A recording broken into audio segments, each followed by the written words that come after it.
गृह मंत्री अमित शाह ने गुरुवार को नई दिल्ली में आयोजित एक कार्यक्रम में भारत टैक्सी सर्विस लॉन्च की, जहां केंद्र सरकार की इस कोऑपरेटिव टैक्सी सर्विस के आने से एक तरफ जहां यात्रियों को किफायती, सुरक्षित और भरोसेमंद सफर मिलने की उम्मीद है, तो वहीं ड्राइवर्स को भी बिना किसी कमीशन के उनकी पूरी कमाई मिल सकेगी। देखिए रिपोर्ट।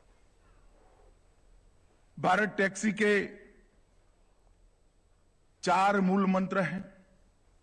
एक तो स्वामित्व, ओनरशिप, एक सुरक्षा कवच, सिक्योरिटी, सम्मान, डिग्निटी और सबका पहिया सबकी प्रगति, मतलब लाभांश का एक समान वितरण सभी लोगों के लिए हो।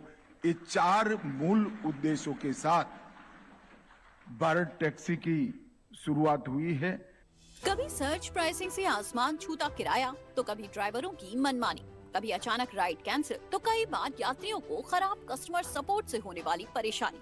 देश के कैब बाजार में लंबे वक्त से निजी कंपनियों के दबदबे के चलते यात्रियों से लेकर कैब ड्राइवर्स तक को तमाम मुश्किलों का सामना करना पड़ रहा था। लेकिन अब केंद्र सरकार की कोऑपरेटिव टैक्सी सर्विस को इन मुसीबतों से निजात के तौर पर देखा जा रहा है। गुरुवार को केंद्रीय गृह मंत्री अमित शाह ने नई दिल्ली के विज्ञान भवन में आयोजित एक कार्यक्रम में भारत टैक्सी सर्विस लॉन्च की है, जो कैब बाजार में गेम चेंजर के तौर पर देखी जा रही है।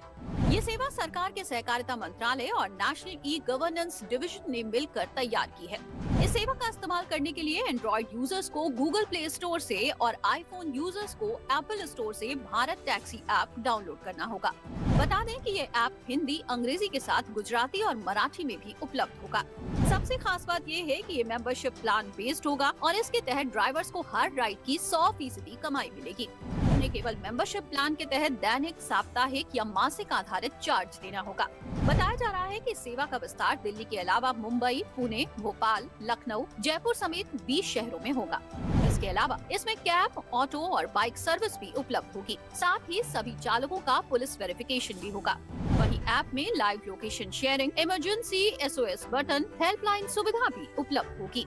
सहकार टैक्सी की ये शुरुआत 800,000 सारथी प्रतिनिधियों के सामने और कुछ कोऑपरेटिव लीडर्स के सामने हो रही है, मगर मुझे पूरा विश्वास है कि 3 साल के अंदर कश्मीर से कन्याकुमारी और द्वारिका से कामाख्या तक पूरे देश भर में ये सहकार टैक्सी हमारे टैक्सी सारथियों के कल्याण का एक बहुत बड़ा माध्यम बनने जा रही है।